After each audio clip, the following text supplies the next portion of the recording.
Well, hello everybody, so welcome to another level up. Today we'll be talking about my favorite board game designer, Mr. Martin Wallace himself. Now I'm doing this because one, this is definitely not going to change anytime soon, and two, I feel that it's always nice to talk about and give due to someone who done so much for the hobby and also designed such great games. Now the nickname I like to give Mr. Martin Wallace is basically the Great Unifier, and that's because his games done something which a lot of board game designers do not achieve, which is it straddles the gulf between the Eurogamer, which is someone who values the strategic aspect of the mechanics much more than the theme, and a Ameritrash player, which is someone who values the theme much more than the mechanics. And on top of that, he unifies in a way that his games usually fit for all aspects of gamers, which is basically the beginners, the medium weight gamers, which are basically what he usually designs, medium weight games, and also veteran gamers or even war gamers. In fact, two of the games that show this is actually two in my top 10, which are basically Discworld, Angmor Pork, and Liberté, of which Discworld definitely fits between the more beginner and medium weight gamer, and Liberté definitely fits between the medium to the more veteran gamer. Now, to talk about the process of why I believe his games gap this gulf is because it seems that he a war game designer, but he removes a lot of the excessive amount of rules that kind of intimidates people with war games. Especially the thing about war games is that they have to be strategic enough whereby the person playing the conqueror or the warlord feels like they are affecting the game board in a significant way. At the same time, wargamers all know from history that nothing goes according to plan. Historical events just happen sometimes to be lucky, and therefore when you play a war game, it's always that you have the strategic value, but bad things can happen, they can mess things up. So what Martin Wallace does is that he usually is able to give you the feeling whereby he keeps a theme, but there's still a lot of strategic value to the game. But he takes away, like, instead of doing a 48-page rulebook, he's giving you basically a 6-page rulebook or a 4-page rulebook. Of course, thematic stuff and also much more intense gameplay can be lost in that.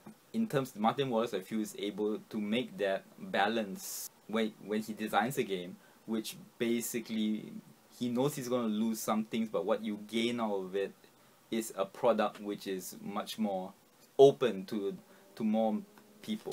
And you can tell he's always trying to innovate and looking, and he's playing other games. You know, I can give you an example. Study in Emerald, which just came out of nowhere, and at first when I did see it, I didn't think much of it, but then when I played it, it was amazing because he did something which was so different. It's not just a standard word replacement. I just thought it was going to be a Cthulhu word replacement, but he, again, like with the theme, he brings in that sense of the book and all, whereby who are your friends and who are not. Example, if you are in Study Emerald, if you are in the team of that is fighting for Cthulhu, if the last place is occupied by your ally, you still lose even if you have the most victory points at the end of the game. So you constantly have to pull people up. You have to see who you're trying to figure out who your friends are and everything. So he innovates, so he's not, you can tell that he's constantly sitting at home thinking about new games. And it's not just like a love letter thing where you're churning out game after game with just a slapped on theme so he can make more money. Of course, he's trying to make money. I think he openly admits this, but at the same time, you can tell he has a love for games, and he's going to try to produce a quality product rather than just trying to siphon money from his fan base. On top of that, his games that Martin Wallace designs usually, and considering how long he's been a designer, he has this amazing thing which is consistent quality. You can go through his game list and all that, and more or less, if you're a Martin Wallace fan, you're going to be enjoying his games, and the quality of game won't be like, one of the games suddenly has only like paper, like from cardboard pieces to paper pieces or something like that. So consistent quality in game design and also in piece and qualities. And he also shows his versatility in a lot of the ways, in that if you look at a lot of his game titles, his themes range from several kind of mechanics, such as the Few Acres of Snow. You have the Dominion mechanic, and you got word replacement in like Discworld, And on top of that, you got several different kind of themes, which is like such as with train games, or even like fantasy games, which like he designed Roombound, which I didn't even know that he designed it until I was doing research for this video. And on top of that, he also does things that which are really cool, such as he made a game called Old Man of the Forest, which is a game that gives I think all the profits in the game go to a charity for orangutans, and also, you know, that's, and on top of that, the game is not a bad game. I played it. It's not the best game in the world, but at the same time, it's actually quite enjoyable. It's a short game, and not, you know, and the fact that he didn't have to, you know, he easily have slapped on another team and made some money off that, but instead he's giving it to charity, which was really cool.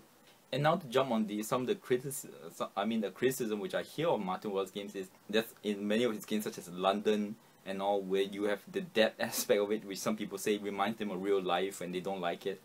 And that actually is a big appeal to me and some of the people I play, because we play games at the same time to enjoy ourselves, but on top of that to teach us skills. Such as, for me, from playing London, I played the game I think 2 to 3 times I think, and 2 of my scores were I think -10 and -48.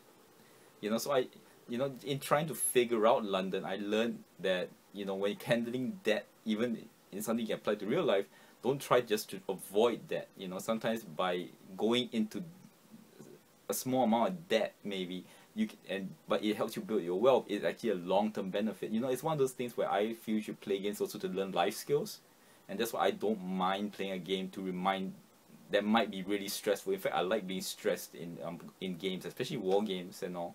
And to give a statistic, out of the last 2 years or so that I've been playing board games, I came back into playing board games. I think I played about, again, on a rough check, about 14 Martin Wallace games, and so far there's only one of his games which I would probably not play again, and that is Aeroplanes, because that is just one game that it feels like that one concentrates way too much on the mechanics of the game, and the theme value of it is just almost non-existent in my view, and it literally overstays its welcome even for the mechanics. So in conclusion, Martin Wallace is a great unifier.